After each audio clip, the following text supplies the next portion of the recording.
عنوان: مسجد کے دروازے پر شرابی۔ ایک بستی میں ایک آدمی رہتا تھا۔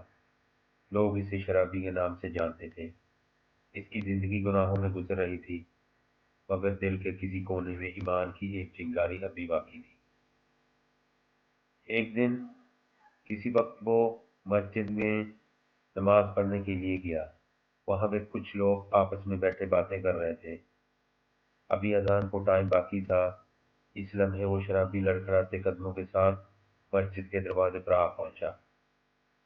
اس کے کپڑے میلے تھے، چہرہ غمزدہ اور آنکھوں میں ندامت کے آثار، جیسے کوئی شخص برسوں کے بعد اپنے رب کے دروازے پر واپس لوٹا ہو۔ وہ دروازے کے قریب آیا اور آہستہ سے بولا، میں نے بھی نماز پڑھ لی ہے، مجھے بھی نماز پڑھنے کی اجازت دو۔ ایک نمازی نے چونک کر دیکھا۔ تم نماز پڑھو گے؟ پہلے اپنے گناہ دو پھر آنا۔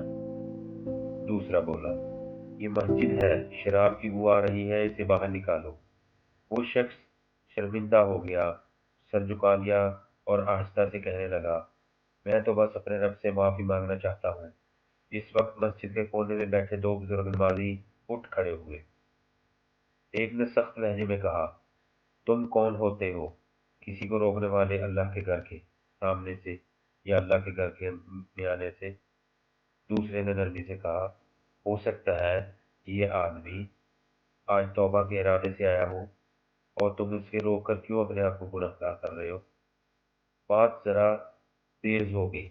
ایک طرف چند لوگ کہنے لگے، نکالو اسے۔ دوسری جانب وہ دو نیک بندے کہنے لگے کہ رہنے دو، یہ اللہ کا بندہ ہے۔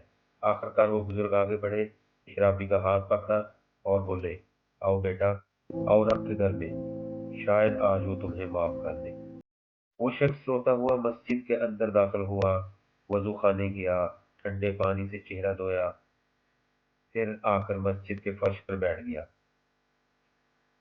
پھر آہستہ آہستہ اٹھا، نماز کے لیے ہاتھ باندھے، پہلا سجدہ کیا، پھر دوسرا، اور دوسری رکعت میں تیسرے سجدے کے لیے وہ ہمیشہ کے لیے دنیا فانی سے کوچ کر گیا۔ سب لوگ دوڑ کر آئے، مگر وہ جا چکا تھا اللہ کے حضور سجدے میں۔ مسجد میں خاموشی چھا گئی۔ وہی لوگ جو چند لمحے پہلے سے روک رہے تھے، اب اس کے قدموں میں رو رہے تھے۔ رات کو مسجد کے مؤذن نے خواب میں دیکھا، وہی شخص سفید لباس میں جنت کے باغ میں مسکرا رہا ہے۔ اس نے کہا، اللہ نے میری توبہ قبول کر لی، میں گنہگار تھا مگر دروازہ کھلا تھا۔ اللہ کے دروازے سب کے لیے کھلے ہیں، چاہے بندوں نے بند کر رکھے ہوں۔ کسی کے ظاہری حال سے فیصلہ نہ کرو، دلوں کا حال صرف اللہ جانتا ہے۔ کبھی مت روکو کسی گنہگار کو اللہ کے گھر آنے سے۔ اللہ تعالیٰ فرماتے ہیں، اے میرے بندو، جو اپنی جانوں پر ظلم کر بیٹھے ہو، اللہ کی رحمت سے نا امید نہ ہونا۔